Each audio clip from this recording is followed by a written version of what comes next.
Welcome to Bitch Listen, the podcast where I dissect identity, power, and the bad habits I developed from being extremely online for most of my adult life.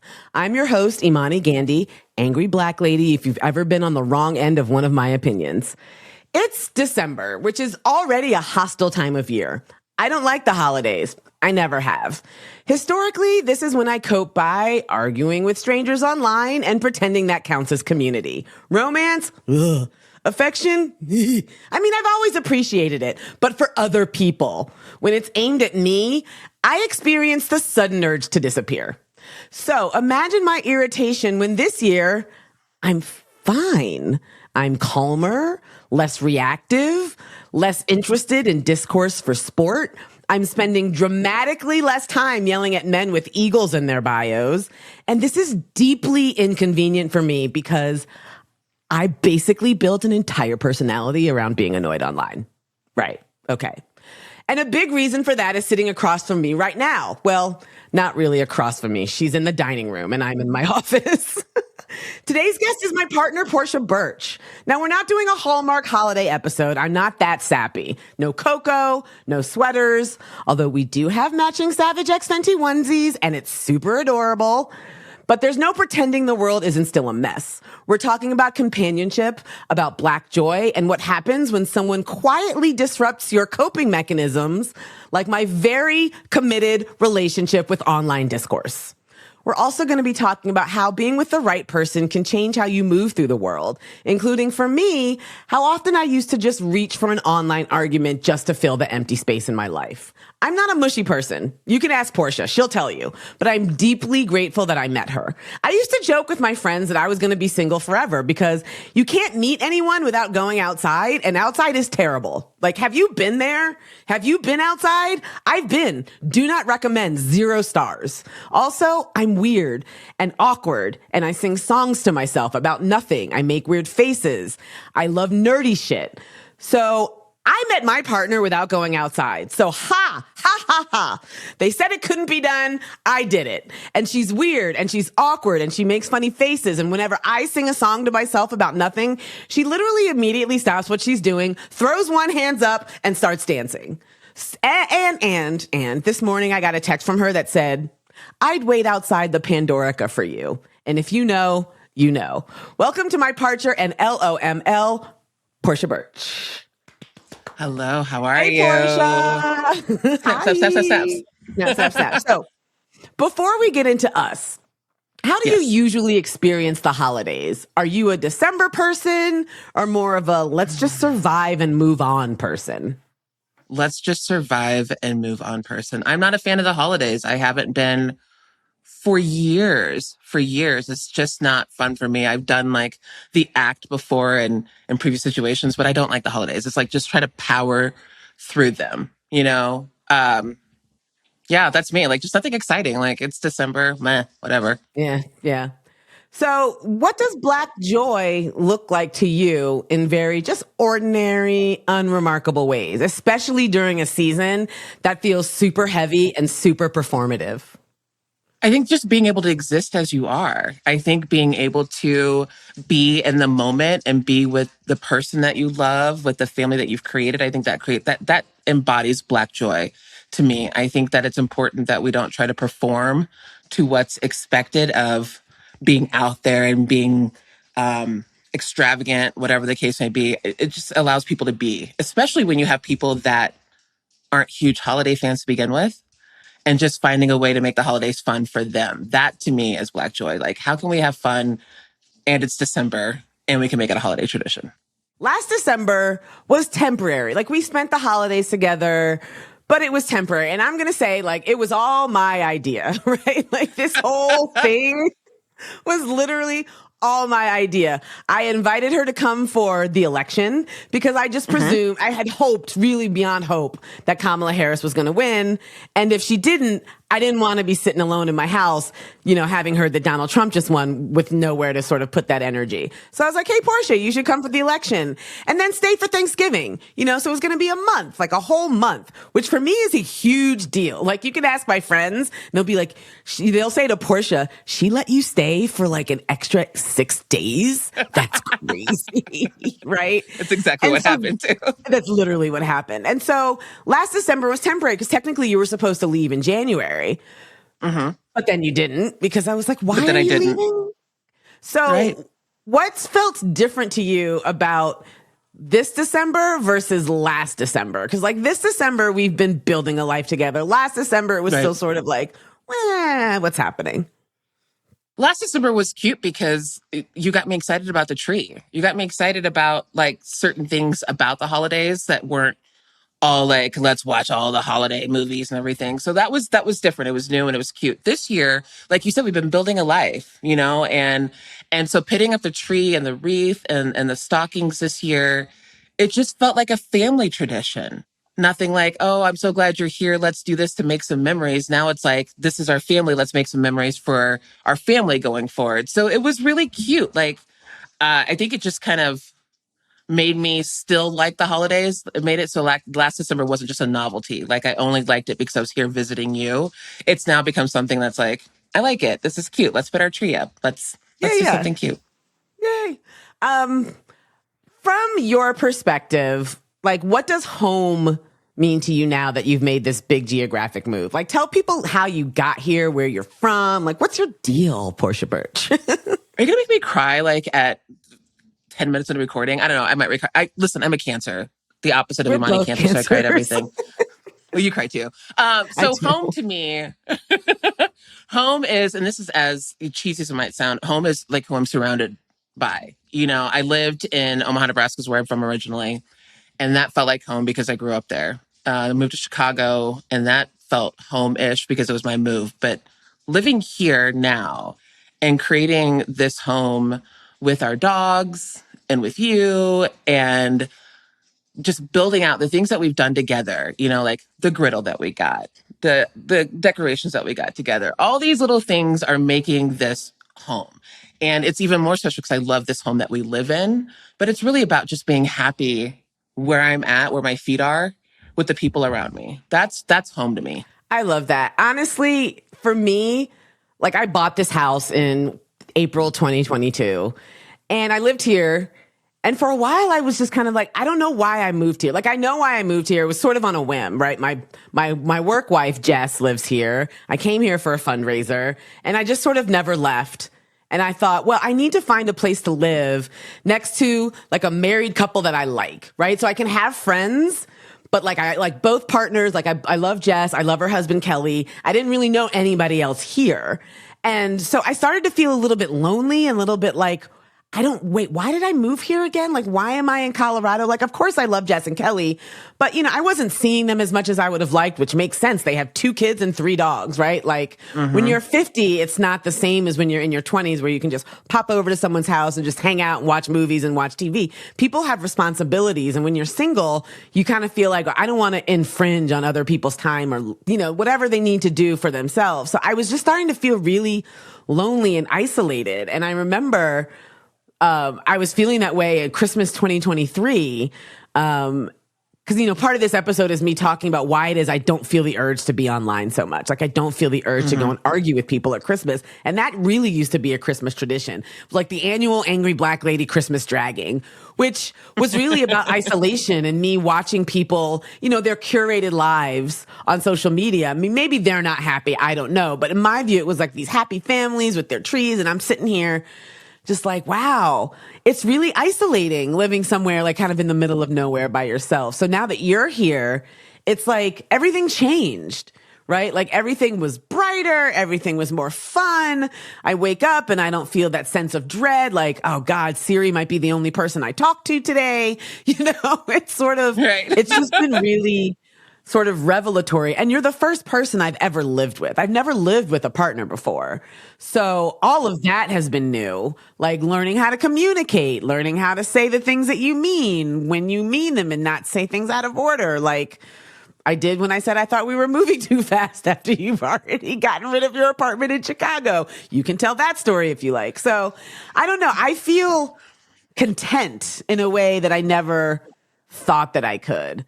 Particularly because I was full on planning on Golden Girlsing it with a couple of my girlfriends and a couple of my gay friends and just, getting a house somewhere and doing communal living, but just being a single gal. So now that I'm not, this holiday season just feels that much more impactful, I think. So that's what home means to me. It means you being here.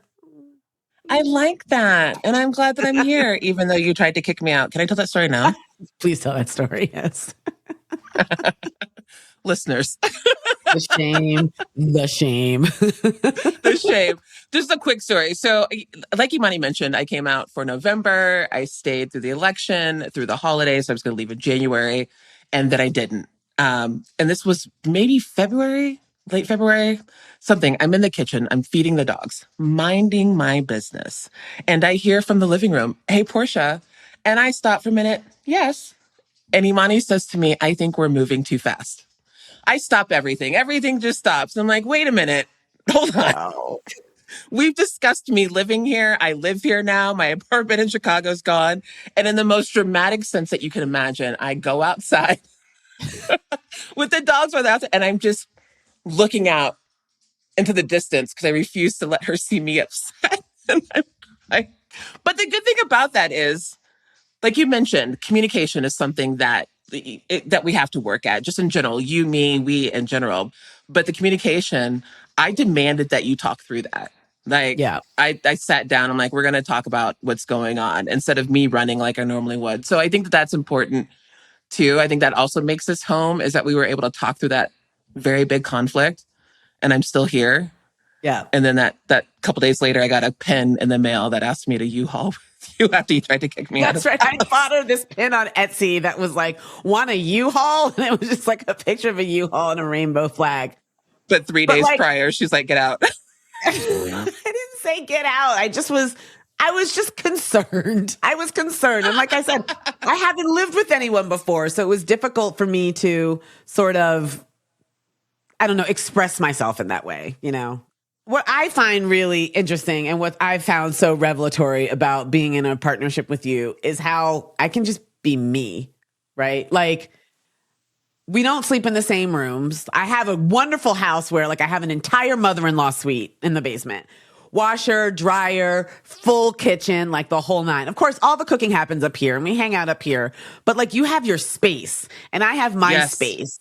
And what I like to refer to this as living alone together. Right? Because I'm not 100%. One of those people that can be in somebody's face 24/7. I need my own time. I have anxiety. I have social anxiety disorders. I just get udgy sometimes and I need to be alone. And I know you do too. What I love about us is that usually those times seem to coincide. And also, one or the other doesn't get offended if it's yeah, I thought I could finish this movie with you right now, but I'm really exhausted. I need to go lie down. Right. And that's fine. I'm not going to be like, you said you were going to watch the movie.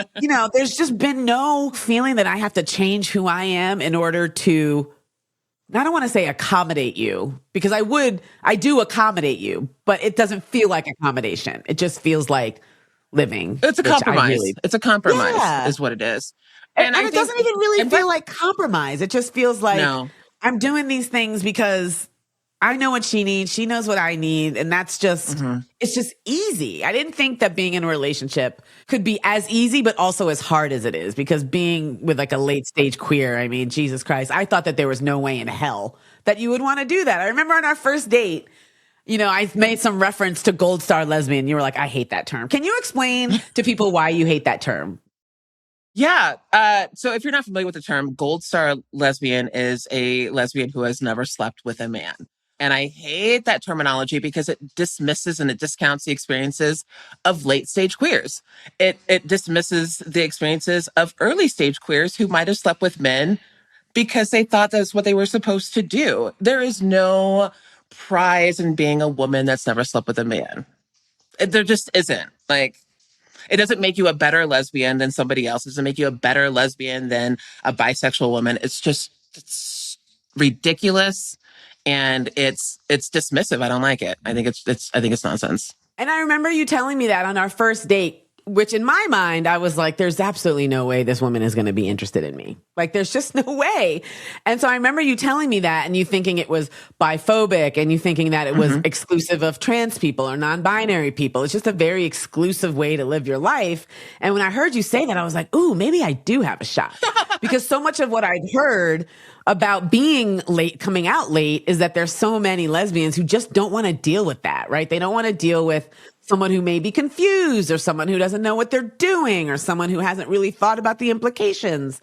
And I just, in my mind and having that sort of zeitgeist around the idea of coming out late, I was just like, I'm going to have to find another baby queer, or maybe I'm queer now, but I'm just still going to be single, but at least I know what I am. Right. But with you, it was like, she seems really cool and I actually might have a shot. So I don't know. It just feels... You have to leave the space open for people to discover who they are. Like that whole an experiment thing. I also don't like that, because how do you know what you like or you don't like if you don't try it?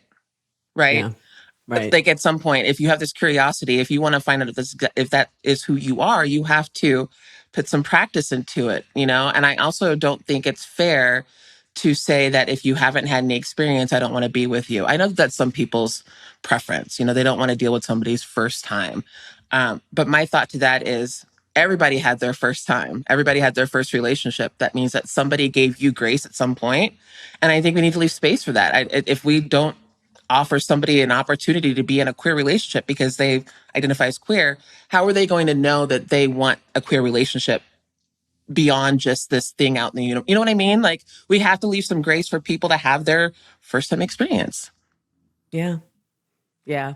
And I love that you've given me that grace, but also at the same time, I talked about this with Francesca Ramsey, who's also a friend and mutual of yours, about like crunchy white women really being interested, right? Like I was on Hinge for a hot second and it was just a lot of crunchy white women. And I was just like, I don't think I can do this. Like, I don't think that this is my jam.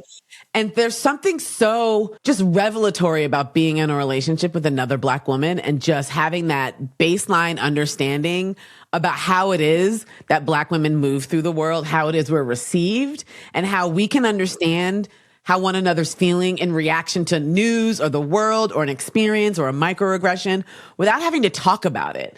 And I found being in relationships with white folks, or even having white friends who haven't really taken the time to understand or to ask you what it's like to be Black in this country, it's just really tiring. Yeah. It can be really exhausting to have to explain how whatever happened was a microaggression and microaggression made you feel some type of way. And then to also have to defend yourself against what seems like the inevitable sort of backlash of, well, maybe they didn't mean it that way. Or maybe it was this, or maybe it was that. Someone constantly questioning your experiences. I don't ever have to do that with you. It's almost unspoken sometimes. It's nice. You nailed it with the whole explaining it first and then defending yourself. And that's the biggest thing. There's this line like, understand it first, believe it later. And I wish more people did that, because if not, like you said, there's a microaggression and you have a white friend or a white partner and they haven't done that quote unquote work, they have to understand why it was wrong. And then after they comprehend that, which can take a couple of tries to get that to stick, then you have to then turn around and say, because it was wrong, I feel like this, and both things are true. And then hope that other person holds space for you. It becomes too much. One of the first things I ever messaged you about, funnily enough, was after I had this just horrific argument on Twitter with some people who were just acting like jackasses. And I just reached out to you in DMs. I think it was maybe my first or second message to you. And I was like, blah. Like, can you believe this shit? Like, what did you, from your side, like, what did you clock about me from that moment?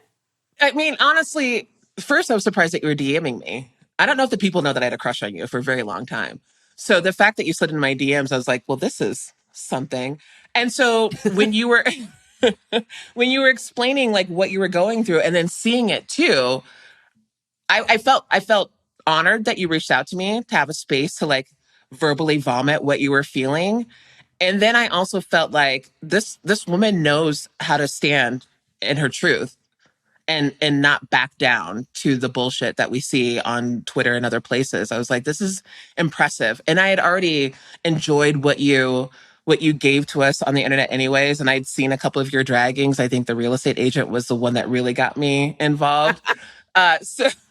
So when you reached out, I was like, okay, all right. So she's sick of this. And it was also like at the beginning, what was this, like 2023? It would have been 2023, late yeah. 2023. And so shit was already getting like crazy politically and people were getting nutso on Twitter. So I was like, yeah, she can hold her own. But I was more than happy to be like a receiving ear for you. Because we handle Yeah. things so differently online. You know, Yeah. I'm like, all right, let me just come in with Portia, but then she's going to still come out Imani on the other side. This works out great. Yeah, I was going to get into that because we do handle like conflict and just our online presences in very different ways. I always joke that I've got, one foot in the grave. Like I'm on my way out on social media. I'm 5 years older than you. I'm a cougar. I'm just like, oh, Portia, she's got so much life ahead of her. And you're just in the trenches because you're an educator of the masses, right? Like Yeah. you educate people online en masse and the masses are assholes. Yeah. But you manage Yeah, to engage with them in a way that I've never been able to engage with people. Like I'm shouty, I'm loud, I'm opinionated, I'm in your face. You're quiet and graceful most of the time until you're not. Until I'm not. Until you're not, right? So when the world is loud, right? When it's loud politically, when it's loud culturally, how do you decide online what's worth engaging with? A lot of times it depends on if there's going to be a bigger message than what is being thrown out there by an asshat on the internet. You know, if they're giving like generic racism or generic misogyny or misogynoir, I can take that comment and make it an educational moment for people that actually want to learn something and actually want to do something different. If it's something directed toward me specifically, I don't always give it a lot of energy. I say I don't always, because I don't know this person. This person's a stranger on the internet. The minute I close my phone, they're gone, and they're just not worth my energy. They're not worth my time. And also because of what I do, that is a very slippery slope for me to lose my character and what my main goal is. My main goal is to help people decolonize, become active anti-racist. And if I find myself in the trenches with these ignoramuses, is there ignorami? Ignorami? You know what I'm trying to say. Ignoramuses works. But if I find myself consistently in the trenches with them, what am I showing to the people that have shown up to learn from me? That the only way that we can do this is to get down and dirty. So for me, that doesn't work for me. Yeah. Until it does. Until it does. Until it's like enough is enough. Right. Yeah, I admire the work that you do. I think it's exhausting. I see how it's tiring to you, but honestly, you do make a difference. I see the difference that you make when it comes to essentially teaching white folks there's a better way, right? There's an anti-racist way. There's a way to divest from white supremacy and to decolonize your mind, yourself, and to try and create a world that is better for all of us, but particularly for Black people, because I believe, I like to say you lift up the most marginalized among us, and everyone is going to be helped. So I do really admire what you do, and I think that's first what drew me to you. Thanks. But I do want to get back to some more holidays type questions. Okay, how do you tell the difference between joy and obligation? Ooh, Spicy question. Like for myself or from other people? Yes, both? Either or. Either or. Joy is going to be something that just kind of, it comes naturally. You can see it almost coming out of your pores, right? You show up. I'll use an example. When your friends were here that I got to meet for the first time and people were walking in the door and they were so excited to see you and so excited to meet me and the faces were just lit up and happy. That to me is joy. It was like, this is something new and I'm excited. I want to experience it. Obligation to me is almost when your family is like, we're having dinner at 6 and make sure that you show up and make sure that you bring a gift for the white elephant thing. And it's a scheduled thing where you have to show up and maybe you don't want to go because you've got your own thing going, but you do it because you're supposed to be there. And there's almost a layer of excitement that's missing in those obligatory moments. You're there for the pictures, the present exchange, you might be smiling, but there's something that's missing because you just don't necessarily want to be there. And it's really just something that you have to kind of ascertain from looking at the person or feeling what they're giving off. It's not anything that you can just necessarily define in words. It's more behavior to me. I know that you believe and I believe that rest is a form of joy. It's a form of self-care. What does rest look like for you as a form of joy, especially during the holidays when you're supposed to be going and doing and buying and shopping and performing and blah, blah, blah? Yeah. Rest to me looks like pushing back against all of that. Yeah. I gave up on Black Friday shopping years ago. So that's one thing. Not to mention how terrible it is now. That's a whole other conversation. But not doing the expected thing, I might not send out Christmas cards. That doesn't mean that I don't love my people. It just means that I know that I'm not going to get a Christmas card done and I can't put it on a calendar because I can't be bothered because there's so much else going on.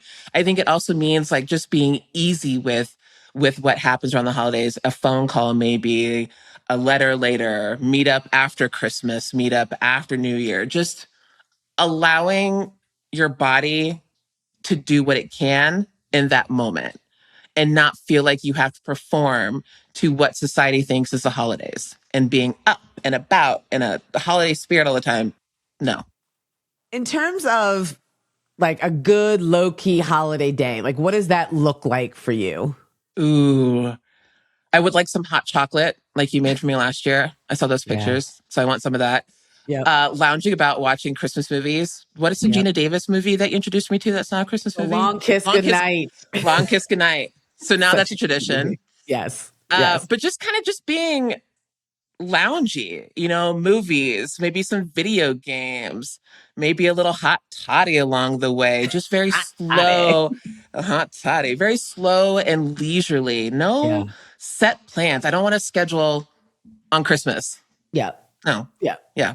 You don't like to schedule, but I don't like to schedule either. So in terms of scheduling, like who's chaos and who's vibes? Like I feel like I'm chaos and you're planning, but like you also don't like to plan, but I like to plan even less. So I think my desire to not plan sort of outweighs your desire to not plan. That's why I made you a shirt that says chaos queer, because you That's are pure chaos. I'm also on vibes. I like to think about something and this is a great plan and I will loosely plan it. And so then when we actually do it, I have an idea of what we're going to do. But to give you like an actual date time, no, thank you. The first thing I want to do is cancel. I swear, when the pandemic hit, I remember tweeting at one point, I really miss canceling plans.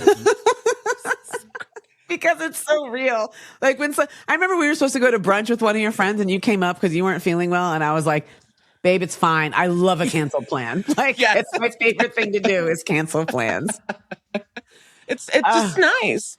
So what is something unexpected about living with me that you either enjoy, don't enjoy, surprised you? Like you mentioned before, just being able to be myself and just being able to exist. I am as weird as you are. Like, I'll walk around talking to myself or to Jax or singing a song or dancing about, and I don't feel goofy about that. I don't feel like, oh, she's going to make fun of me later. I also appreciate the fact that you also aren't somebody that needs to be in somebody's space and face 100% of the time. In past relationships, I felt that I had to do that. I felt that if we weren't doing something together all the time, there could be something potentially wrong with our relationship. So being able to have my space, and just be me, but then also come upstairs and be like, hey, girl, I love that. I love having this experience of being able to remain 100% true to who I am and still be so incredibly happy. Those are two things that I haven't experienced together. So it's lovely. Yeah, it is lovely. You're lovely. I love this episode. I'm going to keep this one short because it's supposed to be a nice short holiday episode. But, one of the things that is just kind of remarkable to me is that I'm even here in this relationship, right? Like, first of all, I'm going to have to invite my therapist to the wedding because honestly, if it weren't for her, I would have walked out the door like within a month because that's my personality. I think it's weird when people show affection to me. I find it uncomfortable because I'm adopted. I have abandonment issues. I have a dismissive avoidance sort of, I don't want to say it's a toxic attachment style because it's just how I am, but working through that and being able to accept the affection and love that you give me has been a process, which is bizarre because I'm also like a romantic at heart. I love a rom-com. I love a meet cute. But for other people, when it's directed at me, I'm like, what is wrong with you? Right? Like, this can't be what you want. Like, I can't be what you want, which is how I proceeded for the first 6, 7, 8 months of this relationship. Like, just really walling myself off because I was certain that at a certain point, you'd wake up and be like, this bitch is crazy and I need to get out of here.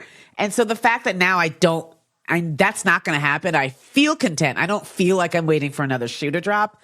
That has been, I keep using the word revelatory, but I can't really think of another word. It's just really brilliant. I think that's the best bloody word for brilliant. It, though. Bloody brilliant. I think that is the best word for it. As David Tennant would say. I will say, like you mentioned, like the first 6 to 7 months you were doing everything. And oh, my sweet angel love, you were. Like, you have come so far. Like, you really, really have. And I think, I told you this from the beginning that our relationship is going to go at a pace that makes you feel comfortable. And that's what I've always wanted for you. And even giving you that, you still were like, I should still try to run away. So I'm proud of you for not running away. And I think that you're awfully cute. Oh, I know. You are too. Oh, boy. Oh, geez, Margie. So one last thing for the people out there who are just trying to get through the season, who are feeling untethered, who maybe they don't have family and friends around for the holidays. What's something that you wish that those people would give themselves permission to skip, to avoid? Ooh, skip the phone call on the holiday. Skip the movies, the holiday movies on TV. There's so many other things that can make you laugh. Skip the things that make you feel like you're missing something. Skip the things that make you feel like you're failing at something. Skip the things that make you feel like you are not doing something for somebody else. This is a time to be radically in love with yourself, to be radically protective of yourself and your heart. To know that however you need to get through this season, however you need to get through these couple of months is perfect as long as you're still here. As long as you stay here with us, whatever you need to do is the best thing that you can do. I love that. I love that. And I love you, honestly. I love you. Oh my God, we're so cute. Portia, thank you for joining me on our holiday episode. You're sitting in front of our lovely flocked tree. All the Doctor Who ornaments are facing the other side. I did want to tell listeners that your dog's name is Jax. You mentioned Jax, that how you like to talk to him and sing songs with him. That's one of our dogs. We have 4 dogs. We're living a very great queer life with our 4 dogs and our Christmas trees and our nerd love. I feel really blessed in a way that I don't think I ever thought was possible for a 50-year-old broad like me. It's the Rocky Mountain Queers life. We were just waiting for this to happen. Rocky Mountain Queers, Colorado.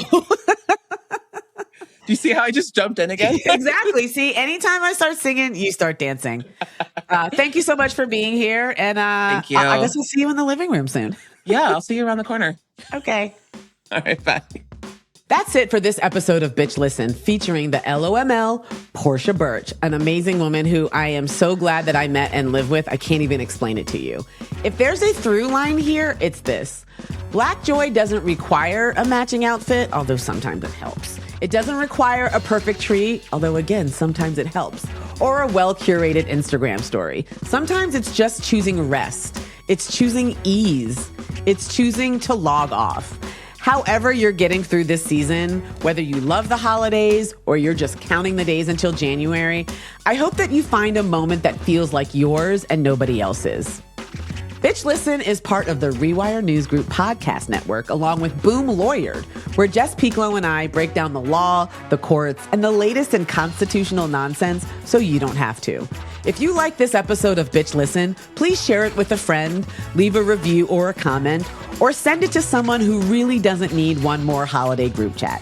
Take care of yourself. I'll see you next time. And remember, for some fucking reason, Clarence Thomas still has a job.